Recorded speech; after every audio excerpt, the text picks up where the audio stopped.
Sì, allora, molti sono ancora in vacanza, ma non il nostro gradito ospite in collegamento telefonico, ce l'aveva in realtà già anticipato nel mese di dicembre che non avrebbero chiuso se non nei giorni rossi. Allora io saluto e auguro anzitutto buon anno al direttore di Solidarietà Veneto, Paolo Stefano. Buongiorno direttore, anzitutto spero stia bene.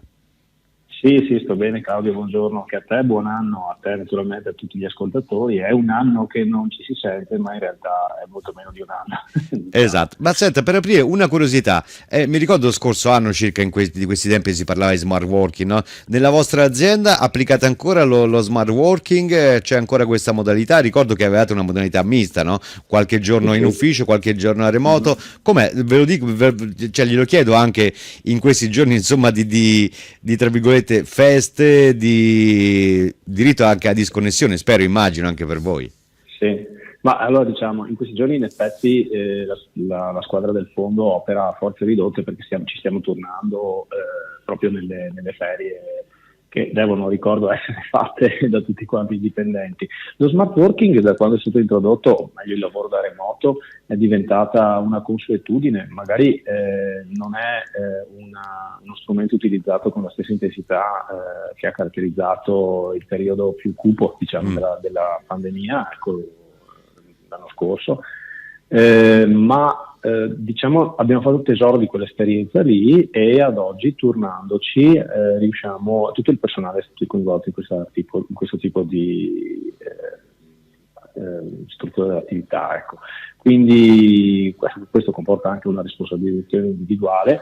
Adesso dovremo vedere un attimo anche come si sviluppano i numeri della pandemia nelle prossime settimane, perché quando tutta la squadra del fondo rientrerà operativa al 100%, qualora i numeri fossero elevati, allora abbiamo già, come dire, ragionato con i nostri responsabili delle varie aree, abbiamo già ipotizzato anche un'eventuale intensificazione del lavoro da remoto. Ecco. Certo, comunque avete già sperimentato appunto questa modalità. Senta, direttore, che anno è stato il 2021 per voi? Un anno complicato, condizionato dalla pandemia che di conseguenza ha, credo, condizionato anche, ne abbiamo parlato a lungo, anche i mercati finanziari e i nostri risparmiatori come hanno risposto? Tra virgolette, bilancio sommario del 2021 che se n'è andato, direttore. Sì, diciamo un bilancio proprio dalla prima settimana dell'anno nuovo, ma è un bilancio, devo dire, indubbiamente positivo, nel senso che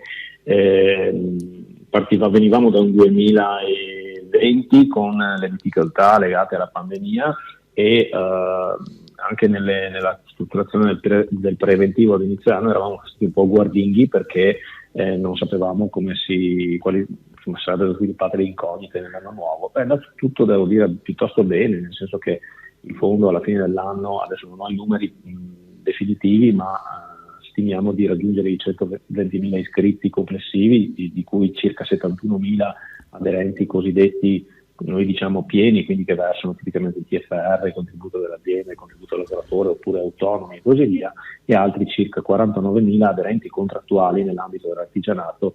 Magari questa qui è una tematica che varrebbe la pena di esplorare per l'anno 2022. Quindi come numero di iscritti abbiamo raggiunto gli obiettivi che ci aspettavamo, quindi aumenta la diffusione del fondo. Considera che se andiamo indietro di un paio d'anni, questi 71.000 iscritti pieni erano 51.000, quindi una grande crescita quest'ultima che abbiamo realizzato nei 2 anni di Covid, diciamo. Il patrimonio va verso 2 miliardi, siamo a 1.850 miliardi, quindi insomma una grande responsabilità anche da questo punto di vista.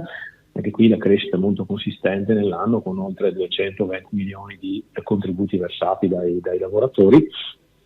E per quanto riguarda i rendimenti, anche troppo bene mi verrebbe da dire, perché di questo magari abbiamo parlato già nelle trasmissioni precedenti. I 4 comparti del fondo chiudono, ho dati provvisori in questo caso, quindi andranno naturalmente riconfermati dopo la chiusura della valorizzazione del 31 di dicembre, diciamo, ma dovremmo avere un comparto garantito sopra lo 0, attorno allo 0,5%, quindi sapete che è il comparto dedicato a chi diciamo è prossimo alla pensione, è un comparto conservativo per eccellenza.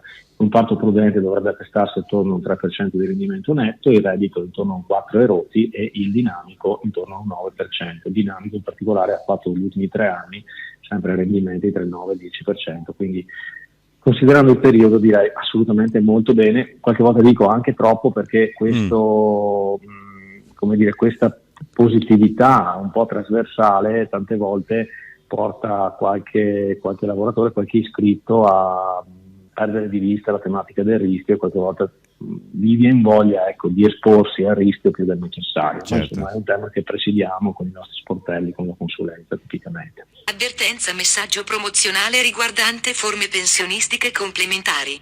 Prima dell'adesione leggere la documentazione prevista da Covip. I rendimenti passati non sono necessariamente indicativi di quelli futuri.